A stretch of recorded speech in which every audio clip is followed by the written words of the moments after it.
It's Anna from Inkspiller, and we're doing a very short series on how to run creative workshops.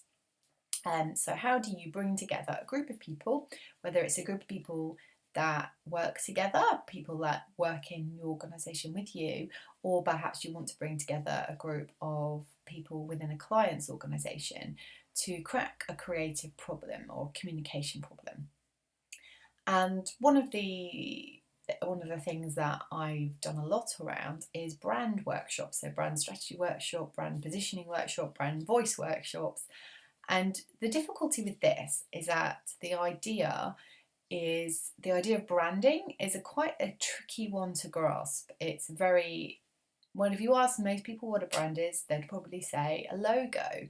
And obviously they would be right, but a brand is more than a logo, as we know. So to get people thinking the right way about brands, I have this really simple exercise.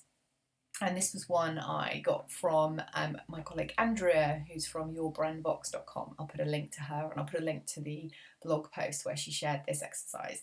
So these are logo cards. There's lovely little chef. If you're not from England, you may not know what it is. BMW, probably everybody knows that one.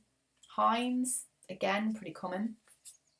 Penguin Books, again, British brand, but everyone might have that. Let's see what else we have here. BT, Mr. Kipling, Mr. Kipling. But yeah, Various and Volvo, which again is probably a global brand. So I got these cards. These are from a board game called the Logo Game. There's a few different versions. You can get it. I think I got mine on eBay, and I just selected a few fairly recognisable brands from there. And what I do at the beginning of Brand Workshop is ask everybody to choose one of these cards and then to feedback to the group what it makes them think of. And it is amazing, the various responses that you get. I mean, some people take it incredibly literally. So I think one of the brands here is Mini. And I remember someone in a workshop telling this wonderful story about how she'd always wanted a Mini, and a Mini to her symbolised kind of being an adult and being free and wealthy and successful, and she wanted one all her life. She finally got her Mini. Whereas other brands, maybe they just kind of feel a bit bleh, a bit yuck.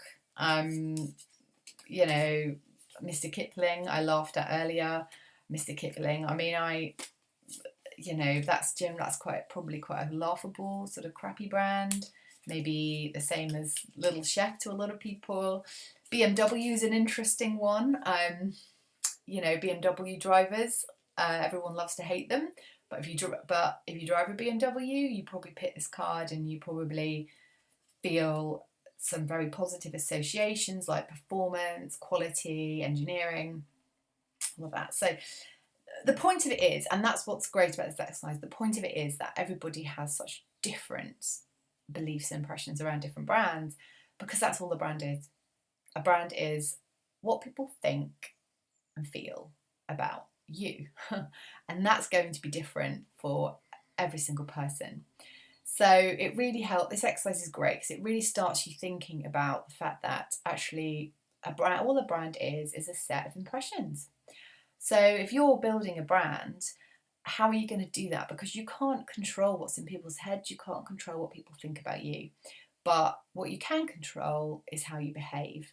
And by being consistent about how you behave, then you can start to build a brand. And so then, this is a useful kickstarting exercise if you want to talk with everyone in your company about getting some consistency, getting some clarity about the kind of impression you want to make and the kind of brand you want to build.